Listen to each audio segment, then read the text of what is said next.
Donald Trump taking heat from both sides of the aisle this morning over his plans for abortion if he is reelected. Yesterday, the former president released a video attempting to re-explain yet another position on the issue. That didn't work out, Mika, did it? I don't think so. He also seemed very uncomfortable. Yeah. He didn't, it wasn't owning it, you know, wasn't like feeling it. Well, because he doesn't really believe in anything on this it's sort front. of like you can look at his history, and he just keeps waffling around. Just check out the body language. NBC News correspondent Garrett Haake has the latest. Donald Trump is under fire this morning from across the political spectrum after unveiling his latest stance on abortion. Leave any restrictions to the states.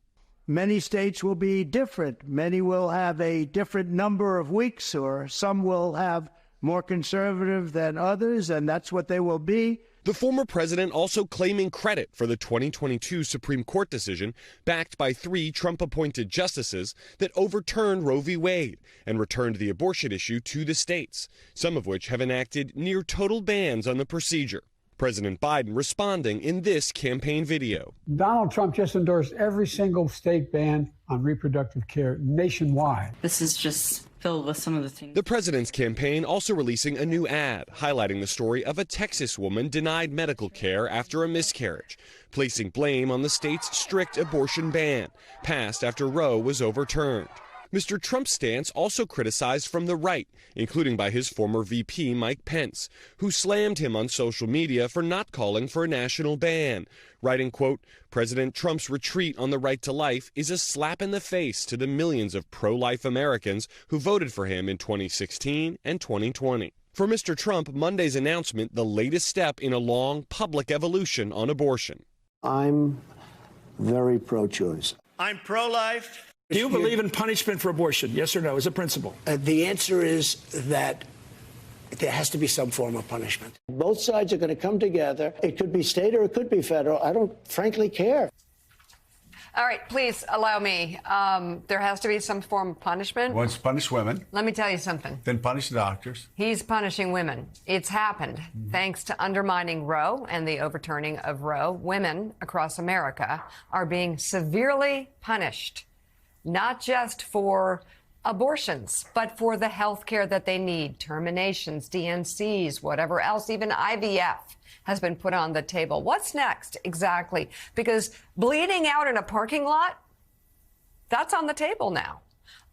Being told to go home and just wait till you give birth to a baby that will gasp and die, that's on the table now. That's happened. That's where we're at. Yeah. So, yes, you're right, Donald Trump. There has to be some sort of punishment in your sick mind, and you have delivered.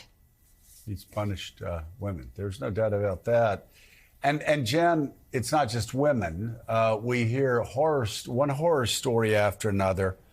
A 10-year-old girl having to flee the state of Ohio because after being raped by an illegal immigrant. Having to flee the state because she feared prosecution if she didn't have a state-forced birth. I mean, this sounds like the old Soviet Union. Yep, there's punishment. You also just had in the news, I believe it was a 13-year-old girl who was raped, whose parents... Her mom, all the confusion about the state laws and bans on abortion, it did not give her the chance to get the abortion she needed after being raped in a yard. So she was raped in a yard, and then, again, out of fear... You have delivered, Donald Trump. Out of fear of prosecution, this 13-year-old girl also forced, a forced birth. And this is, I think this is one of the reasons why Americans are re-looking at this issue again. And the hard right have always claimed the high road. There is no high road here. When you look at the women who are suffering, the 10-year-old girls who are suffering, the rape victims who are suffering, the women who are being denied health care, the families who are suffering. And it's not just the women, it's the husbands, it's the partners, children. It's the children. It's everybody that's being punished now by these extreme laws. And Donald Trump, He tried to muddy it up yesterday, but he didn't muddy it up. He's still the guy bragging about terminating a woman's right to choose. Yeah, I mean, it's like the idea that he muddied it up. It's nonsense because he's already done the ultimate thing that took away women's rights, right? He already overturned. He's already responsible for overturning Roe v. Wade, and he didn't just embrace all the extreme state bans yesterday. He took credit for them, and I think why he appeared so uncomfortable is because he knows what he's done. He knows the punishment that's being inflicted on women, and he knows what is coming. There's a lot of talk yesterday about that. I just found to be it's just nonsense to suggest that he's in any way moderating his position because he has already done the most extreme thing you can do to take these rights away and to have there's no he said he wants there to be exceptions for rape, incest, and life of the mother. That doesn't happen when you have a 6-week ban. It's not physiologically possible when you have a 6-week ban. That is just a ban, and that is what he is responsible for, and that's what he embraced. And, in terms of the politics of this, Marjorie O'Mara, who's a great Democratic pollster, she said yesterday on Twitter, just summed it up in one sentence, there is one position that wins elections if we want to dumb, women's rights down to that, and it is to protect abortion rights. That is it.